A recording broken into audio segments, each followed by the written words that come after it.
नमस्कार दोस्तों, स्वागत है आपका आज के डेली 30 में। कल डेली 30 नहीं हो पाया था और आज का डेली 30 भी जो है उसमें करंट अफेयर के क्वेश्चन हम देखेंगे। आज का करंट अफेयर कवर करेंगे, आजकल के इंपॉर्टेंट प्रश्न, कुछ और प्रश्न, 20 प्रश्न आज केवल डिस्कस करेंगे और फिर सब कुछ सही रहा तो कल से पूरा सही कंटिन्यू हो जाएगा। पहला प्रश्न है, फेसबुक इंडिया ने किस पूर्व आईएएस अधिकारी को सार्वजनिक नीति निदेशक नियुक्त किया है? डायरेक्टर ऑफ पब्लिक पॉलिसी किसको नियुक्त किया है? फेसबुक प्राइवेट कंपनी है और एक आईएएस को नियुक्त कर रही है जिसकी तैयारी आप कर रहे हैं, तो ये पूछा जा सकता है। राजीव अग्रवाल ये है। अब राजीव अग्रवाल जी के बारे में जो बात है, ये आईएएस रहे हैं, बहुत सारे जिलों में कलेक्टर रहने का इनको अनुभव है, उत्तर प्रदेश काडर के थे इसलिए और इम्पोर्टेंट हो जाते हैं। प्रशासनिक अधिकारी रहे ही हैं, उद्योग और आंतरिक व्यापार संवर्धन विभाग में संयुक्त सचिव के पद पर इन्होंने काम किया है और अब ये प्राइवेट कंपनी इसमें चले आएंगे। अंकी दास अभी तक थे, उनकी ये जगह लेंगे। और राजीव अग्रवाल जो हैं, ये इससे पहले उबर में भी काम कर चुके हैं, दक्षिण एशिया और भारत के सार्वजनिक नीति के प्रमुख रह चुके हैं। फेसबुक के बारे में बात की जाए तो फेसबुक की स्थापना कहाँ हुई थी? फेसबुक की जो स्थापना है वो संयुक्त राज्य अमेरिका में हुई थी, कैलिफोर्निया में इसका मुख्यालय है और इसके सीईओ हैं मार्क जुकरबर्ग और स्थापना इसकी फरवरी 2004 में हुई थी। आजकल मैंने देखा है एक ट्रेंड, एक प्रश्न पूछता है आपसे, विभिन्न कंपनियों का आपसे पूछ लेता है कब इसकी स्थापना हुई, तो ये याद रखिएगा मार्क जुकरबर्ग ने फेसबुक की स्थापना की थी, वही इसके सीईओ हैं। अगला जो प्रश्न है, वर्तमान में वायुसेना प्रमुख कौन है? वायुसेना प्रमुख इसलिए पूछे जा रहे हैं क्योंकि अभी ये नए बने हैं और इनका नाम है विवेक राम चौधरी। यह स्थान ले रहे हैं आरकेएस भदौरिया का। विवेक राम चौधरी जो हैं, ये वायुसेना में उप प्रमुख एयर मार्शल थे और ये अगले वायुसेना प्रमुख बन रहे हैं। और 30 सितंबर को ये भदौरिया रिटायर होंगे, आरकेएस भदौरिया, तब ये बन जाएंगे। ये ऑप्शन इसका बिल्कुल करेक्ट हो जाएगा। वायुसेना की बात अगर की जाए तो 8 अक्टूबर 1932 को इसकी स्थापना हो गई थी, जब अंग्रेजों का यहाँ पर शासन था। मुख्यालय इसका नई दिल्ली में है। और अगर बात की जाए इनकी चौधरी की, तो चौधरी अभी वर्तमान में है, इसलिए कभी भी इनका नाम पूछा जा सकता है आपसे, ठीक है ना, वर्तमान में होने के कारण इनका नाम आपसे पूछा जा सकता है। और ये विशिष्ट सेवा पदक, अति विशिष्ट सेवा पदक, वायुसेना पदक, ये सब भी प्राप्त कर चुके हैं। अगला जो प्रश्न है, 76वीं संयुक्त राष्ट्र महासभा में एक सतत विकास लक्ष्य अधिवक्ता के रूप में किसे नहीं चुना गया है? 4 नाम दिए हैं, उनमें से 3 को चुना गया है। जो सतत विकास लक्ष्य है, सस्टेनेबल डेवलपमेंट जो गोल है, तो इसके अंतर्गत अभी जो नोबेल पुरस्कार विजेता हैं कैलाश सत्यार्थी, उनको संयुक्त राष्ट्र महासचिव जो है एंटोनियो गुटेरेस हैं, उन्होंने 76वीं संयुक्त राष्ट्र महासभा में अधिवक्ता के रूप में इनको चुना है। लेकिन केवल कैलाश सत्यार्थी ही नहीं है, कैलाश सत्यार्थी के साथ में इसमें बेंटीना मुनोज रबनाल भी हैं, ब्रैड स्मिथ भी हैं। ये लोग कौन है मैं अभी बता रहा हूँ। और शाहरुख खान इसमें दिया है तो शाहरुख खान इसमें नहीं है। अब जहां तक बात इनकी सत्यार्थी की है, सत्यार्थी आप जानते हैं, इन्होंने बचपन बचाओ आंदोलन चलाया और नोबेल शांति पुरस्कार प्राप्त किया। और जहां तक बात है इनकी और 2 लोगों की, 2 लोग जो और हैं इसमें, एक हैं ये वैलेंटीना मुनोज रबनाल, ये एसटीईएम कार्यकर्ता हैं। और एक इसमें जो ब्रैड स्मिथ हैं, ये भी चुने गए हैं, ये माइक्रोसॉफ्ट के अध्यक्ष हैं। और के पॉप सुपरस्टार एक है ब्लैंकपिंक। तो इन सबको एसडीजी अधिवक्ता के रूप में चुना गया। लेकिन यहाँ पे ध्यान आपको रखना है क्योंकि इनका संबंध, कैलाश सत्यार्थी का संबंध भारत से है, तो इनका नाम मत भूलना आप। और अभी 16 अधिवक्ता इसमें चुने गए हैं, टोटल अभी जो संख्या हो गई है वो 16 अधिवक्ता हो गए हैं, ठीक है। तो इनका अब इनके बारे में थोड़ा सा गूगल करके आपको पढ़ लेना चाहिए, ये सतत विकास लक्ष्य क्या है, पहले भी मैं बता चुका हूं, बार बार यहाँ बताने का कोई मतलब नहीं है, क्लास लंबी होती है। इसी से सितंबर में ही मैं कई बार बता चुका हूँ। करंट में भी ये रहता है, करंट अफेयर में मैं दे भी दूंगा जो पत्रिका अपनी आएगी। लेकिन आपको तुरंत गूगल करना चाहिए कौन कौन से लक्ष्य हैं, क्योंकि कई बार ये पूछे जाते हैं, ठीक है ना। चलिए अगला जो प्रश्न है, जी एंटरटेनमेंट का विलय किस कंपनी के साथ किया गया है? तो जी एंटरटेनमेंट का जो विलय है, अभी इसका सोनी पिक्चर्स ने खरीद लिया है, सोनी पिक्चर्स नेटवर्क के साथ इसका विलय हो गया है। और सोनी पिक्चर्स नेटवर्क के बारे में कोई बताने की जरूरत नहीं है, आप जानते होंगे, कभी ना कभी आपने इसको देखा होगा। और इसमें जो विलय है, विलय के एक हिस्से के रूप में एसपीएनआई के शेयरधारक एसपीएनआई के में विकास पूंजी भी डालेंगे, जो उन्हें विलय की गई इकाई में बहुसंख्यक हितधारक बना देगा, यानी कि वो सबसे बड़े उसमें पार्टिसिपेंट हो जाएंगे। लेकिन ये सब याद आपको नहीं रखना है। अब थोड़ा सा जो कुछ एक दो चीजें हैं जो आपको ध्यान रखना चाहिए, जैसे जी इंटरटेनमेंट की 47.07% जो हिस्सेदारी होगी, और शेष जो हिस्सेदारी होगी वो सोनी इंडिया की संयुक्त कंपनी में 52.93% होगी। अब जिसकी हिस्सेदारी ज्यादा होती है, बताना मैं ये चाह रहा हूं, वो निर्णय ले सकता है, उसकी निर्णायक भूमिका होती है। तो अब इसके हाथ से निर्णय लेने वाली क्षमता निकल जाएगी, सोनी इंडिया के पास आ जाएगी, और विलय के बाद सोनी इंडिया के पास विलय की गई कंपनी के अधिकांश निदेशकों की नियुक्ति का अधिकार भी पहुंच जाएगा। ठीक है ना? तो ये सारी चीजें ध्यान रखिए। अब हो सकता है आपसे कभी पूछा जाए छोटे एग्जाम्स में कि जी एंटरटेनमेंट के सीईओ कौन है, तो ये पुनीत गोयनका है। ठीक है, और अभी ये 5 साल तक आगे सीईओ इसके रहेंगे, कुछ ये बात उनके बीच में की गई है। लेकिन किसके साथ विलय हुआ वही ये ध्यान रखना। नेक्स्ट क्वेश्चन, एशियाई विकास बैंक ने चालू वित्त वर्ष 2021-22 के लिए भारत के आर्थिक विकास के अनुमान को संशोधित कर कितना कर दिया, है ना? कितना कर दिया? तो अभी ये पहले अनुमान कितना था ये आपको जानना चाहिए। तो पहले ये अनुमान था 11% रहेगा भारत का आर्थिक विकास, लेकिन अब इसको कर दिया गया है 10%। अब 10%, ए ऑप्शन इसको याद रखिएगा, 2021-22 के लिए है, एडीबी के द्वारा जो किया गया है, एशियन डेवलपमेंट बैंक के द्वारा 10%। मनीला में ये स्थित है इसका मुख्यालय, और ये बहुपक्षीय वित्त पोषण एजेंसी है। एशियाई विकास बैंक ने वित्तीय वर्ष 2021 मार्च 2022 में जो समाप्त होगा, 21-22 की बात हो रही है, उसमें भारत के विकास के पूर्वानुमान को संशोधित किया है। तो इसको घटाया है, ये ध्यान रखना है, बढ़ाया नहीं है ना? एडीबी के अध्यक्ष हैं मासात्सुगु असाकावा, और इसका मुख्यालय मनीला में है, फिलीपींस में। ठीक है, मनीला अभी मैंने कहा कि मनीला में स्थित है, तो फिलीपींस में मनीला पड़ता है। अगला जो प्रश्न है, हाल ही में एसडीजी प्रगति, यानी कि एसडीजी प्रोग्रेस आप कह सकते हैं इसको अंग्रेजी में, इस पुरस्कार से किसको सम्मानित किया गया है? और ये पुरस्कार दिया गया है शेख हसीना को। शेख हसीना ये संयुक्त राष्ट्र के द्वारा ये सतत विकास समाधान नेटवर्क एसडीएसएन जो है उसके द्वारा पुरस्कृत की गई हैं, प्रधानमंत्री हैं। कहाँ की प्रधानमंत्री हैं? बांग्लादेश की प्रधानमंत्री हैं। ठीक है, तो इनको ये जो पुरस्कार दिया गया है किस लिए दिया गया है? तो बांग्लादेश की स्थिर प्रगति के लिए ये पुरस्कार दिया गया है। और वर्तमान में संयुक्त राष्ट्र महासभा के 76वें सत्र में भाग लेने के लिए ये अभी अमेरिका की यात्रा पे हैं। मोदी जी भी यहाँ से रवाना हो चुके हैं। और एसडीएसएन की बात करें तो इसकी स्थापना 2012 में हुई थी, संयुक्त राष्ट्र महासचिव के तत्वाधान में इसको स्थापित किया गया था। और जेफ्रे सैट्स उन्हीं के नेतृत्व में, ये एक अर्थशास्त्री हैं, विकास अर्थशास्त्री हैं, तो डेवलपमेंट इकोनॉमिस्ट इनको बोला जाता है। एसडीएसएन सतत विकास के लिए व्यवहारिक समाधान को बढ़ावा दे पाए, ये पूरी रूपरेखा तैयार की गई थी। वैश्विक वैज्ञानिक और तकनीकी विशेषज्ञता के बारे में विचार हो सके, ये एक ऐसे प्लेटफॉर्म का निर्माण किया गया था, लक्ष्य निर्धारित किए गए थे।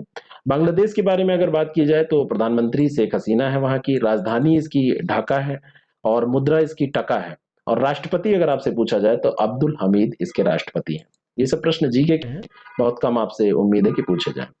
वाणिज्य मंत्रालय द्वारा किन तिथियों के बीच में वाणिज्य सप्ताह मनाने का निर्णय किया गया? वाणिज्य सप्ताह, कई बार ऐसे प्रश्न भी आपसे पूछे जाते हैं।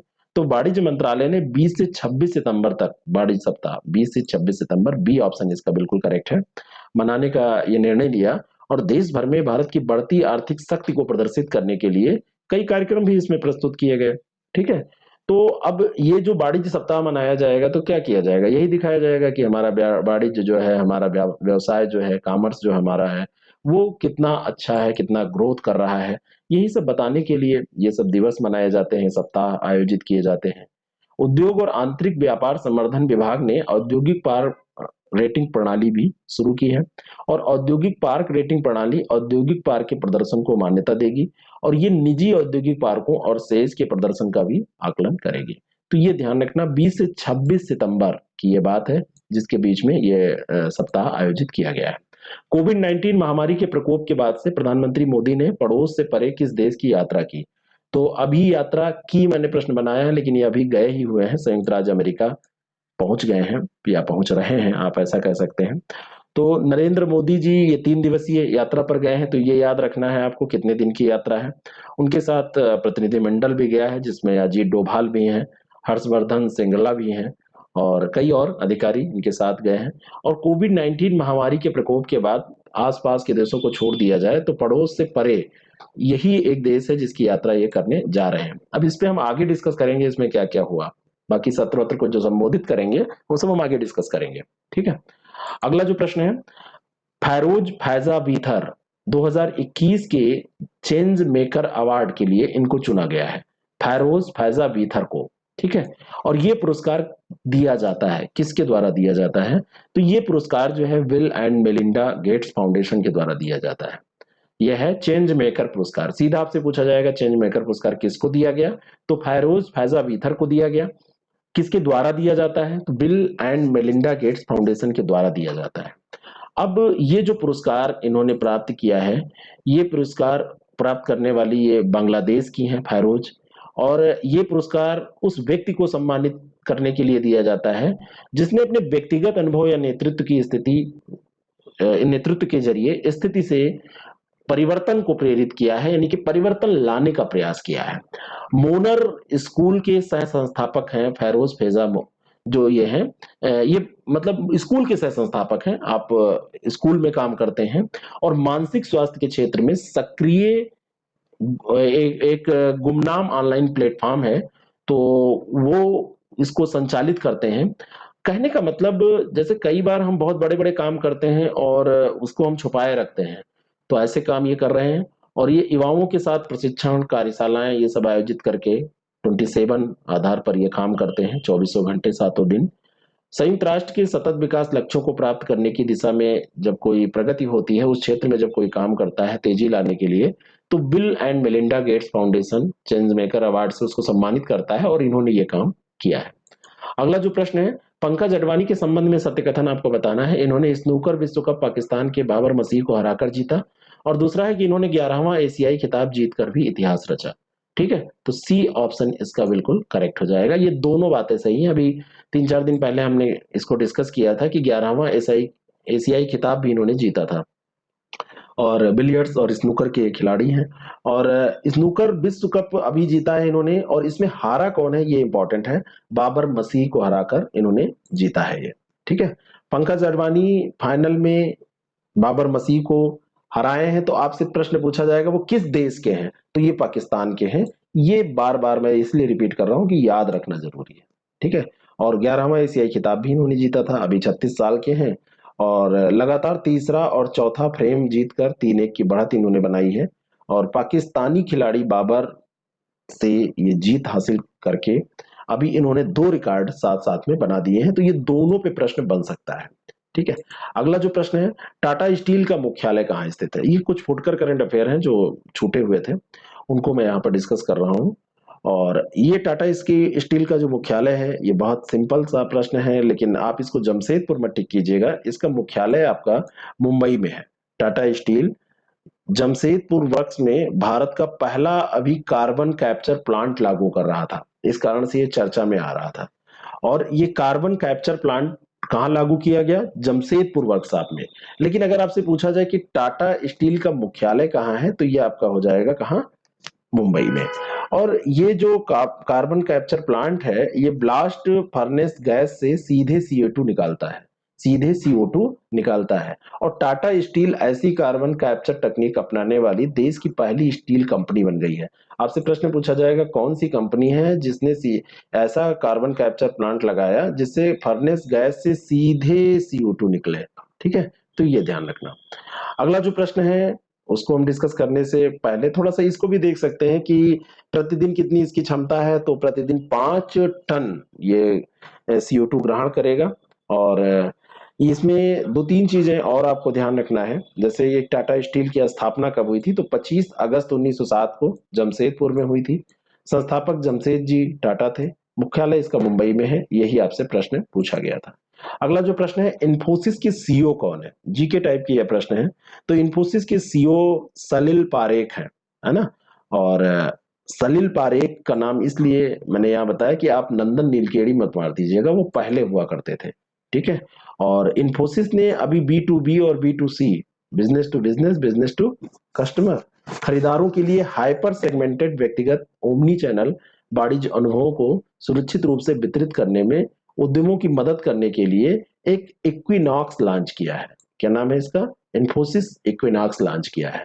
और ये जो है, ये इन्फोसिस इक्विनॉक्स के बारे में अगर बात करें तो इसमें Infosys equinox micro services, commerce services और एक्सपीरियंस और मार्केटिंग, ये चार क्षेत्रों में काम करेगा।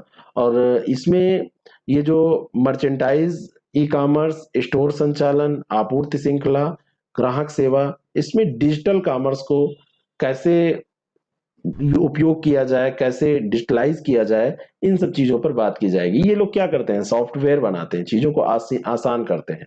इन्फोसिस की जहां तक बात है, 7 जुलाई 1981 को स्थापित हुई थी।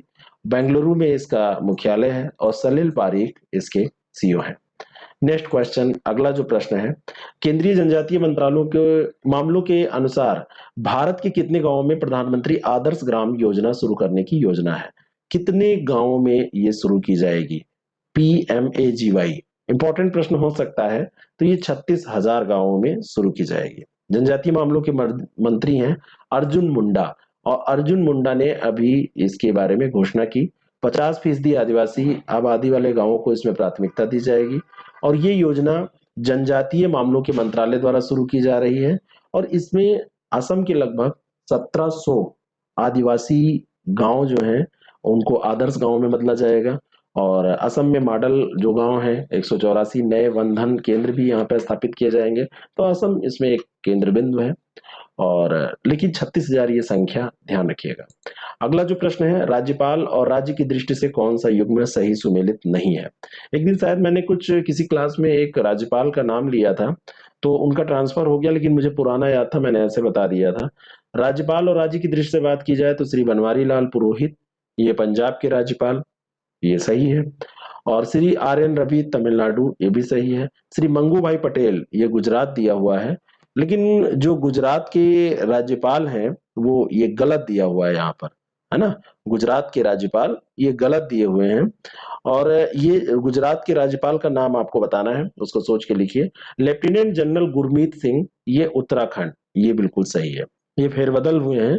तो तमिलनाडु के राज्यपाल जो वर्तमान में अभी ये कौन थे, उनको पंजाब का बना दिया गया, बनवारी लाल पुरोहित को, ये ऐसे परिवर्तन किया गया था। तो आप ये सब नहीं याद रखिए कौन कहाँ था, अब कहाँ है ये याद कर लीजिए, है ना। और RN रवि ये तमिलनाडु पहुंच गए, पहले ये नागालैंड में हुआ करते थे, यही शायद मैंने उस दिन बोला होगा। ठीक है, तो ये ध्यान रखना। अब गुजरात की जहां तक बात है, मैंने आपसे पूछा कि ये जो है मंगू भाई पटेल गुजरात दिया हुआ है, तो ये गलत दिया हुआ है, यही सही नहीं है। तो ये चीज आपको बताना है कि गुजरात का राज्यपाल कौन है, और ये कौन है? मंगू भाई पटेल। ठीक है, तो चलिए अगले प्रश्न पे हम चलते हैं। डूरंड कप का 130वां संस्करण कहाँ आयोजित किया जा रहा है? डूरंड कप का 130वां संस्करण है, आयोजन इसका कोलकाता में, बी ऑप्शन इसका बिल्कुल करेक्ट है। और विवेकानंद युवा भारती क्रीड़ांगन है, वहीं से इसको शुरू किया गया है, पश्चिम बंगाल में। ममता बनर्जी ने गेंद को किक करके इस टूर्नामेंट का उद्घाटन किया था, डूरंड कप का। ठीक है। और फुटबॉल टूर्नामेंट का जो ये संस्करण है, इसमें 16 टीमें खेल रही हैं, ये भी ध्यान रखिए, फुटबॉल से रिलेटेड होता है। और प्रतिष्ठित फुटबॉल टूर्नामेंट ये माना जाता है। 1988 से ये शुरू हुआ था, कांग्रेस की स्थापना याद करिए। 1988 का जो कांग्रेस का अधिवेशन है वो कहाँ हुआ था, इसको भी जरा बताइएगा, इंपॉर्टेंट है। कुछ इसमें नया हुआ था, कुछ स्वदेशी विदेशी कुछ बताइएगा कमेंट करके। और इस टूर्नामेंट का नाम मोर्टिमर डूरेंट के नाम पर रखा गया था, और वो भारत के उस समय विदेश सचिव हुआ करते थे। ठीक है। अगला जो प्रश्न है, भारत में मांडा भैंस पाई जाती है, कहां पर पाई जाती है? तो भारत में जो मांडा भैंस है, ये पूर्वी घाटों और उड़ीसा के कोरापुट क्षेत्र में जो पठारी एरिया है वहां पर पाई जाती है मांडा भैंस। और मांडा जो भैंस है, national bureau of animal genetic resources ने इसको भारत में पाई जाने वाली भैंसों की 19वीं अनूठी नस्ल के रूप में मान्यता दी है। ठीक है, अनूठी नस्ल इसको माना है। मांडा नस्ल की भैंसें परजीवी संक्रमण के प्रति प्रतिरोधी, बीमारियों के प्रति कम संवेदनशील होती हैं और मामूली संसाधनों पर जीवित रह सकती हैं, बहुत कम संसाधन पे। तो ऐसी भैंसें मिल जाए, कम खाएं, नॉर्मल संसाधन पे जिंदा रहें, ज्यादा दूध दें। बेहलर कछुआ संरक्षण पुरस्कार ने से किसे सम्मानित किया गया है? तो ये पुरस्कार दिया गया शैलेंद्र सिंह को, ये ऑप्शन इसका बिल्कुल करेक्ट है। भारतीय जीव विज्ञानी है और ये लुप्त प्राय कछुआ संरक्षण प्रजातियों को विलुप्त होने के कगार से बचाने के लिए ये पुरस्कृत किए गए हैं। और देखिए, ये कछुआ संरक्षण पुरस्कार है तो जाहिर सी बात है ये कुछ कछुआ के क्षेत्र में काम करने वाले लोगों को ही दिया जाएगा, इतना आपको ध्यान रखना है। शैलेंद्र सिंह कभी सुमेलित करने में आपसे ये पूछे जा सकते हैं। ठीक है, नेक्स्ट क्वेश्चन। अगला जो प्रश्न है, 7वें Yamin Hazarika women of substance award से किसे सम्मानित किया गया है? बड़ा अजीब पुरस्कार है, इन कभी कभी अजीब पुरस्कार भी पूछे जाते हैं। तो ये नमिता गोखले हैं, ये लेखिका हैं। 7वें Yamin Hazarika women of substances award से इनको सम्मानित किया गया है और उन्हें अभी वर्चुअल समारोह में सम्मानित किया गया। अभी भी कोविड का असर देखते हुए वर्चुअल बहुत सारे सम्मान समारोह या कोई भी बैठकें हैं वो आयोजित की जाती हैं। वर्ष 2015 से महिला पेशेवरों के एक समूह द्वारा आयोजित वार्षिक पुरस्कार यामीन हजारिका को सम्मानित करता है, जो कि DANIPS के लिए चयनित होने वाली पूर्वोत्तर भारत की पहली महिला है। ठीक है, और DANIPS एक संघीय पुलिस सेवा है जो दिल्ली और केंद्र शासित प्रदेशों में कार्य करती है। बाकी तो आप समझ ही गए होंगे। ठीक है, अब तो इसमें कोई बताने की जरूरत है नहीं। DANIPS, अब इसका फुल फॉर्म आपके दिमाग में आ रहा होगा। तो डी फॉर है दिल्ली, ए फॉर अंडमान और निकोबार, एन फॉर है ना आइलैंड, है ना। DANIPS यानी कि दिल्ली अंडमान और निकोबार आइलैंड पुलिस सर्विसेज। तो इसमें दिल्ली और केंद्र शासित प्रदेश की जो सेवाएं हैं उनको सबको सम्मिलित किया जाता है। और यामीन हजारिका ये पूर्वोत्तर क्षेत्र से चुनी जाने वाली पहली महिला थी और इसी कारण से इनके नाम से ये पुरस्कार शुरू किया गया है। ठीक है, आप लोग भी सेलेक्ट हुई है ऐसे। किस राज्य अपने केंद्र शासित प्रदेश ने केवल क्षेत्र के अस्थायी निवासी प्रमाण पत्र धारकों को निवासी प्रमाण पत्र जारी करने का निर्णय लिया है? कौन है ऐसा करने वाला? तो ऐसा करने वाला कौन है, ये उत्तर आपको देना है। इस प्रश्न का उत्तर दीजिए आप लोग। तो इस प्रश्न का सही उत्तर क्या है? इस प्रश्न का सही उत्तर है लद्दाख। 4 सितंबर 2021 को लद्दाख रेजिडेंट सर्टिफिकेट ऑर्डर 2021 इसके अनुसार जम्मू कश्मीर के विपरीत क्षेत्र के केवल अस्थायी निवासी प्रमाण पत्र धारकों को निवासी प्रमाण पत्र जारी करने का निर्णय इसने लिया है ना। क्षेत्र के केवल अस्थायी निवासियों को, जम्मू कश्मीर में ऐसा नहीं, उसके विपरीत बात हो रही है ये। तो केवल अस्थायी निवासी प्रमाण पत्र जो धारक हैं उन्हीं को क्या किया जाएगा, निवासी प्रमाण पत्र जारी किया जाएगा। लद्दाख ने ऐसा निर्णय लिया है। और अंतिम प्रश्न है आज का, कल से फिर हम टॉपिक करेंगे। निम्नलिखित में से कौन सा युग्म सही सुमेलित है? पुस्तक और लेखक, back to the roots Tamannaah Bhatia, is an ideal word Kunal Basu, याद रखना ये सारी पुस्तकें। An ordinary life portrait of a Indian generation Ashok Lavasa, ये सभी सुमेलित हैं। ये जो पुस्तकें हैं ये सभी सुमेलित हैं, कभी भी आपसे पूछी जा सकती हैं। ये तमन्ना भाटिया जो है ये अभिनेत्री हैं, इन्होंने किताब लिखी है बैक टू द रूट्स और उन्होंने सेलिब्रिटी लाइफस्टाइल कोच ल्यूक काटिन्यो के साथ पुस्तक का सहलेखन किया है। Penguin random house of India ने घोषणा की है कुणाल बसु की एक पुस्तक के बारे में, है ना। ये है इन एन आइडियल वर्ल्ड, ये रिलीज करने की बात हो रही है। अशोक जो लवासा रहे हैं ये पूर्व चुनाव आयुक्त रह चुके हैं। N ordinary life portrait of a Indian generation, ये पुस्तक इन्होंने लिखी है, अशोक लवासा।